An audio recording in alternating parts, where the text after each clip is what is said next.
Lo que le corresponde a cada ciudadano tiene que estar en proporción a su contribución a la sociedad, sus necesidades y sus méritos personales.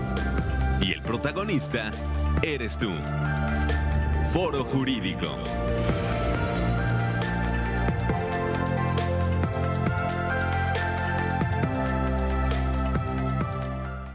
¿Cómo están? Muy buenos días, tengan todos ustedes. Estamos con el gusto de siempre saludándoles completamente en vivo en su programa de Foro Jurídico UAQ, el último de este año 2025 que estamos en vivo. Recuerden que los siguientes de este mes de diciembre ya son programas que están previamente grabados. Así es que, bueno, pues hoy es nuestro último programa. Hoy nos despedimos completamente en vivo con ustedes y les agradecemos mucho el que estén con nosotros como todos los lunes en este programa que se transmite desde las instalaciones del Centro Universitario, aquí en el Cerro de las Campanas, TV UAQ, y a través de 89.5 en nuestra frecuencia universitaria. Gracias a todos los que están allá en controles, los que no vemos, los que están aquí detrás de cámaras. Muchas gracias siempre por estar pendientes y con nosotros en este programa. Maestro Omar, ¿cómo estás? Muy buenos días. Hola Margarita, muy bien, muchas gracias. Buen día a todo nuestro auditorio. Y ciertamente, pues, tratando de disfrutar este último programa, y digo tratando porque el fin de semana hemos tenido noticias verdaderamente lamentables de lo que ha ocurrido, pues, en distintos estados de la República y también en nuestro estado. También en nuestro estado. Pero bueno, contento porque estamos cerrando un ciclo más. Y bueno, pues listo para comenzar el programa del día de hoy. Y bueno, pues no vamos a perder tiempo porque si no se nos va y luego nos cortan o nos seguimos y cortan el programa y ni cuenta nos damos. Por ahí están apareciendo en su cintillo los teléfonos a los cuales nos pueden mandar mensajito de texto 344-1404, 186-88-69, anteponiendo el 442. Solo son mensajes de WhatsApp por si quieren hacer alguna pregunta o algún comentario. Y aparecerán también por ahí los teléfonos en el cintillo de su pantalla. Si quieren hacer una llamada, aquí nuestra querida Laurita nos hace favor de contestar, o allá en 89.5 en la frecuencia universitaria en Radio UAQ también contestan y nos pasan el mensajito. Y bueno, pues nos acompaña nuevamente, lo comprometimos a estar aquí con nosotros, el maestro David Macías, laboralista, experto en muchos años, de los mejores laboralistas de Querétaro. Muchas gracias, maestra. Un gusto volver a estar aquí con ustedes y teniendo la oportunidad de expresarnos y compartir con todos los que nos ven y nos escuchan todos los temas de carácter laboral que pudiéramos abordar, y muy en especial creo hoy con el carácter de los menores. ¿Tienen permiso? ¿No tienen permiso? ¿Qué debemos de hacer? ¿Es correcto? Ciertamente, David, bienvenido al programa. La semana pasada justo cerrábamos con esta pregunta a propósito de la temporada navideña, de las vacaciones, donde muchos empleadores y empleadoras acostumbran reclutar niños, niñas y adolescentes, más adolescentes, hay que decirlo, con el propósito de, pues, fortalecer sus áreas de trabajo, tener mayor personal y, pues, al mismo tiempo brindar la oportunidad también para que chicos y chicas con minoría de edad, pues, empiecen a ganar experiencia.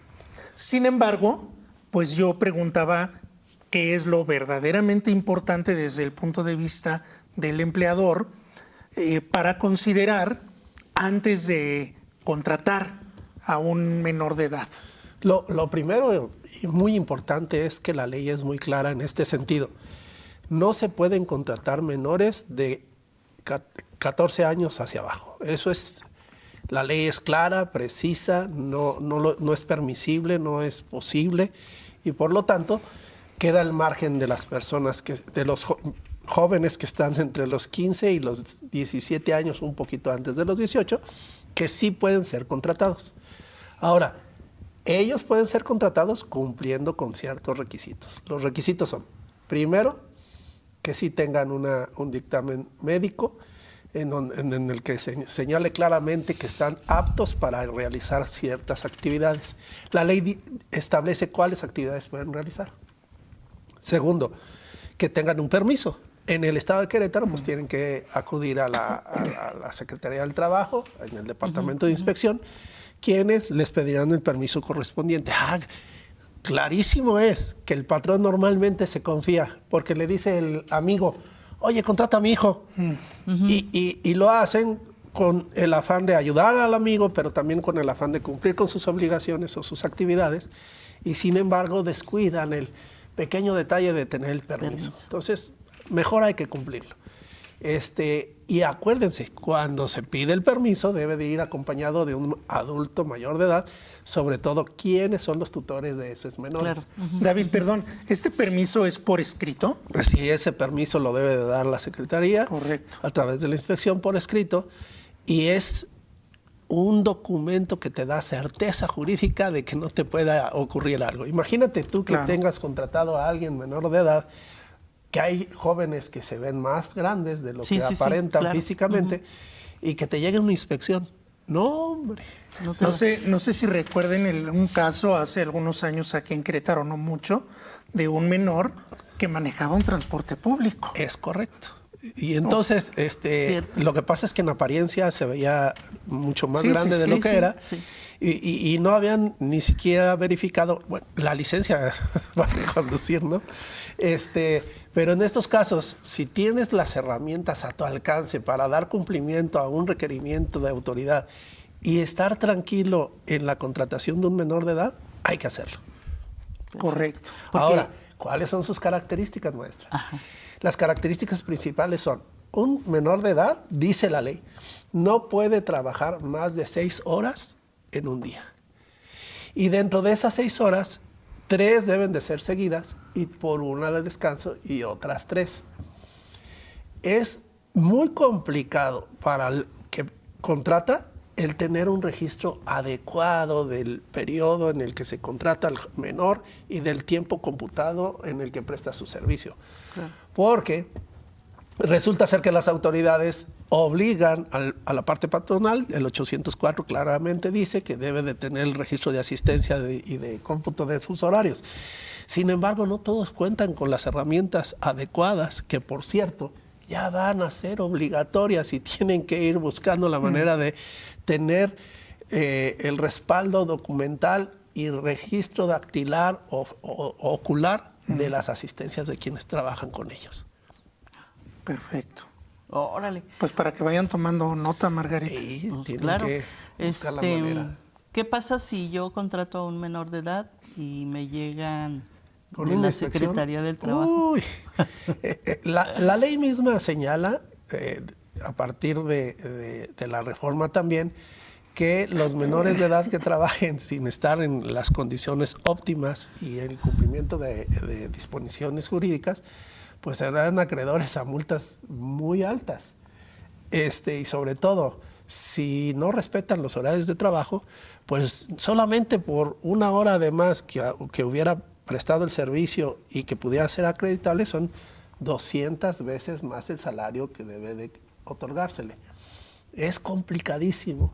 Y por ello es que se les exhorta, sobre todo a todos aquellos patrones que están acostumbrados a apoyar a jóvenes, pero sin el cuidado suficiente o sin la compañía de la asesoría de alguien que tenga conocimiento respecto a materia laboral, para que si lo hacen, cumplan con los requisitos y eviten cualquier posibilidad de alguna sanción.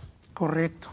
No quiero dejar de mencionarlo, aunque seguramente es tema que da para un debate de otros 3 programas, el caso de menores de edad, niños, niñas y adolescentes, que ahora en estos dispositivos de grabación, de plataformas, sus padres los graban. Es correcto. Sus padres los graban, hacen historias con los niños y niñas.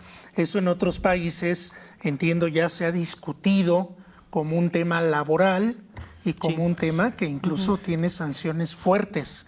Acá en México, me parece, como siempre, vamos llegando muy tarde a la discusión, pero seguramente en otro momento podemos hablar de ese tema que también me parece coloca en riesgo a las infancias.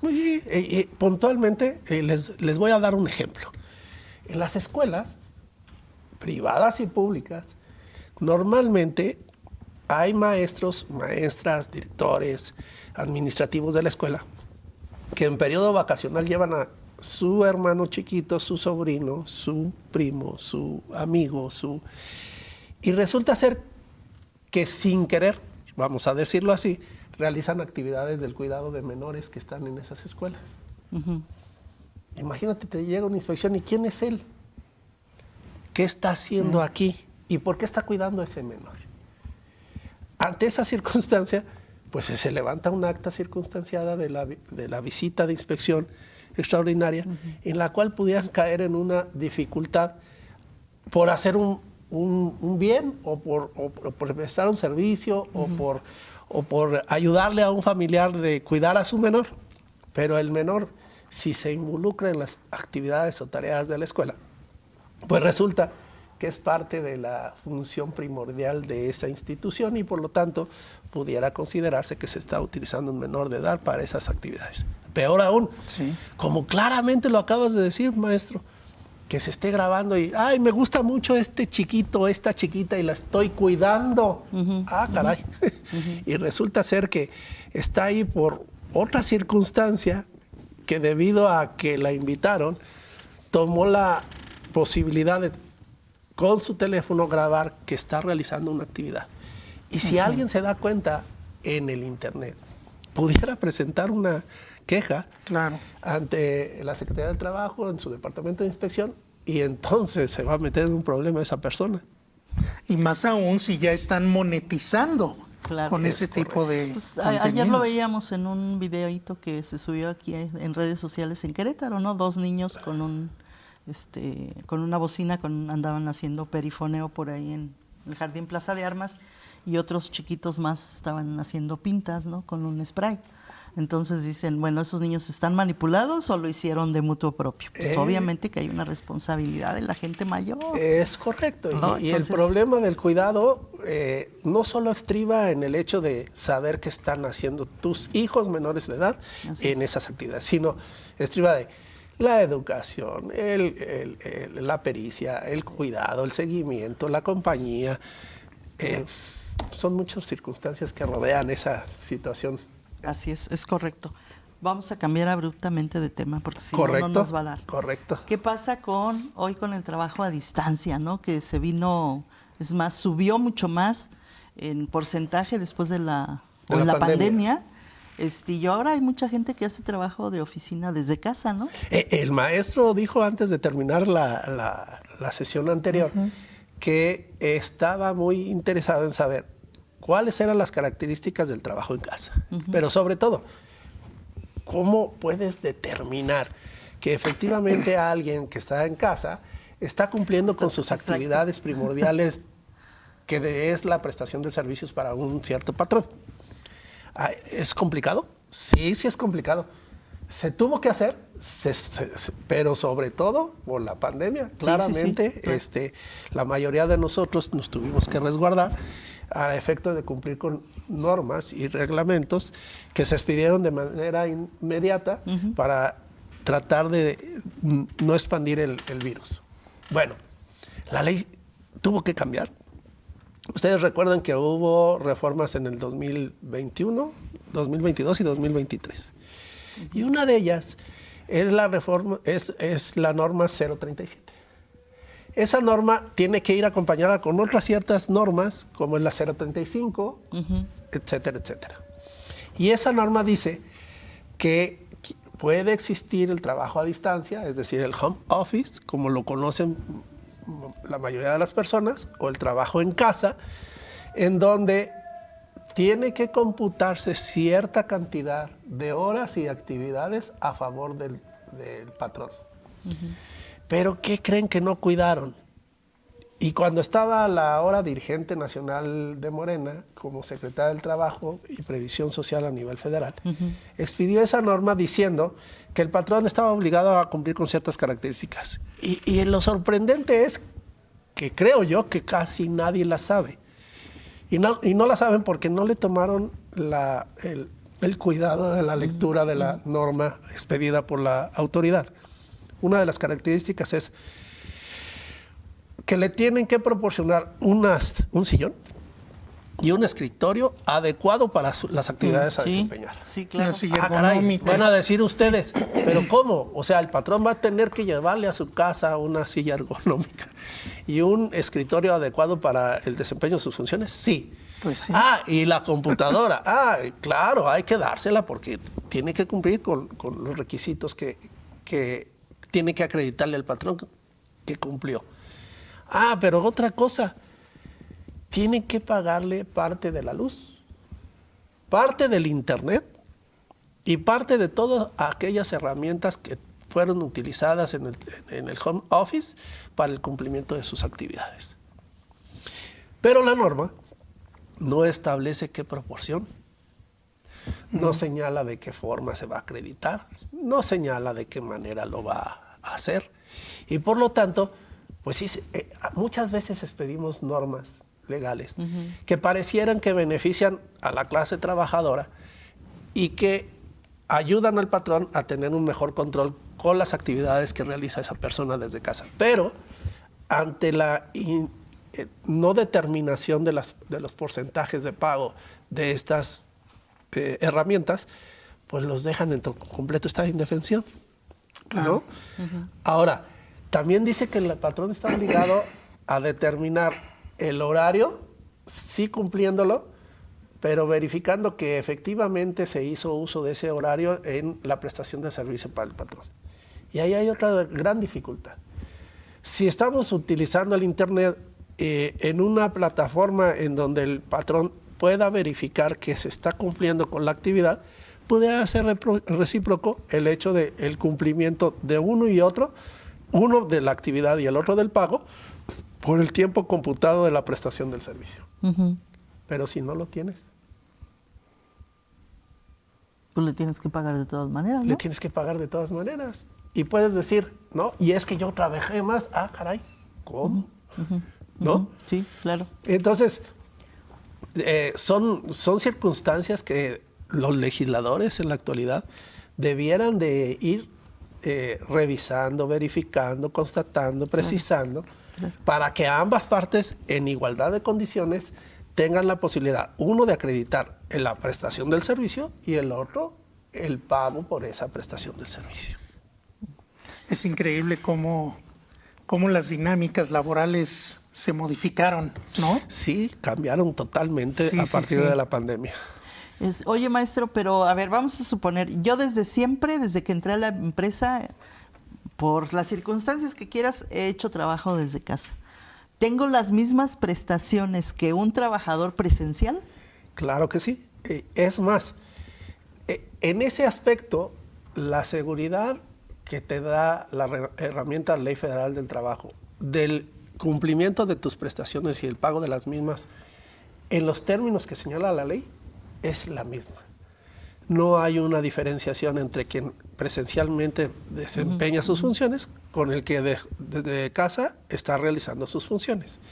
El patrón tiene la misma obligación, tanto para uno como para el otro. ¿Por qué? Porque, por ejemplo, el aguinaldo, aprovechando que ya vamos a disfrutar quienes lo hacen del pago del aguinaldo, dice la ley que se tiene que pagar antes del 20 de diciembre, o a más tardar el 20 de diciembre. Ok.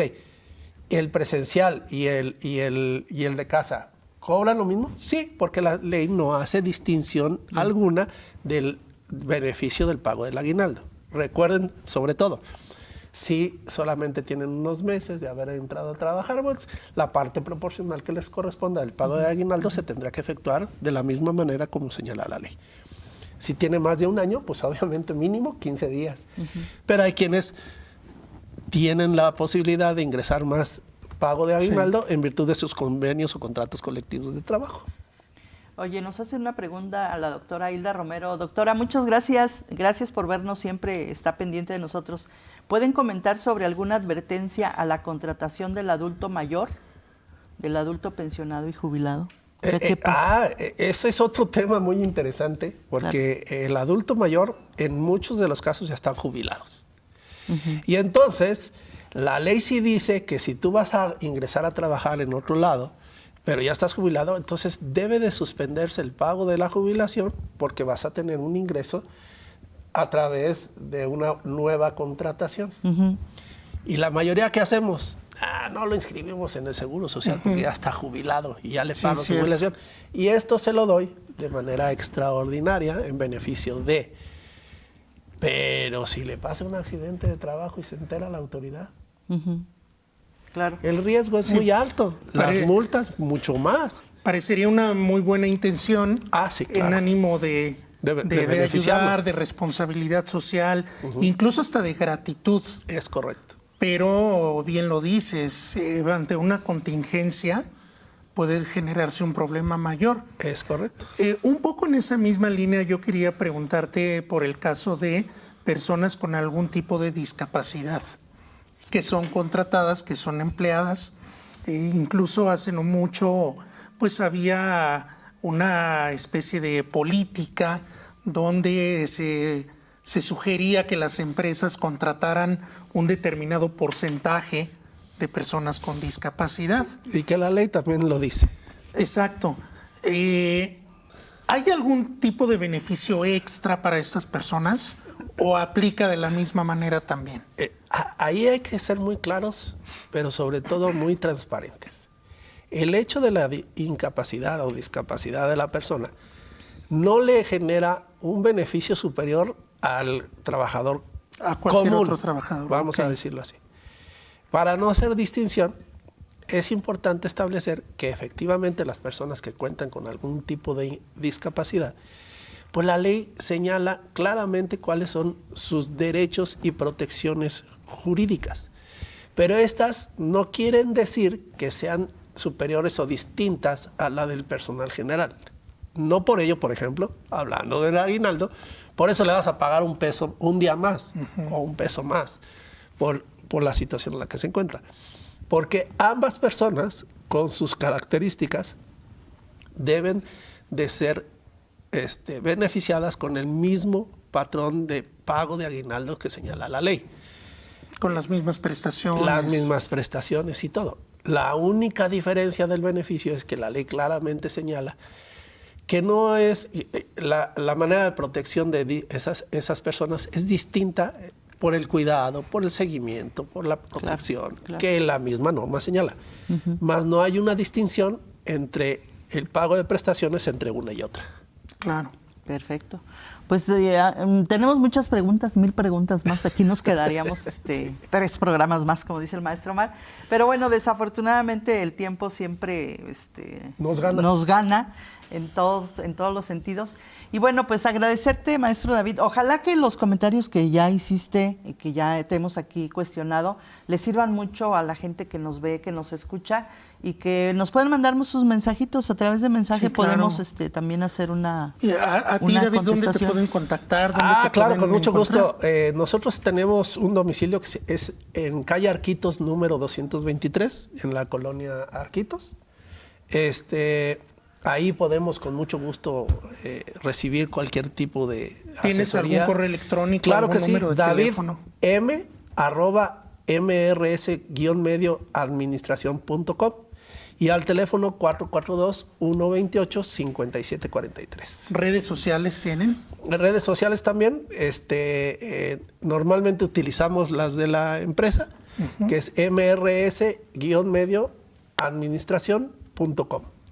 Y bueno, de todos modos, los datos del maestro David Están aquí. estarán acá. Por si no alcanzaron a tomarlos, pueden llamar por teléfono aquí a TV WAC y con todo gusto les proporcionamos el contacto del maestro David. Así es, pues maestro, muchas gracias por Les estar agradezco. en esta tu casa. Feliz Navidad, Y feliz año, igualmente, felices fiestas. Ya te invitaremos para el próximo 2026. Con mucho gusto aquí estaremos. Venir a esta casa, que es mi casa, es un orgullo. Muchas gracias, maestro Omar. Nos Gracias, vamos. Margarita. Gracias pues a todo el público que nos acompañó en estas transmisiones en vivo.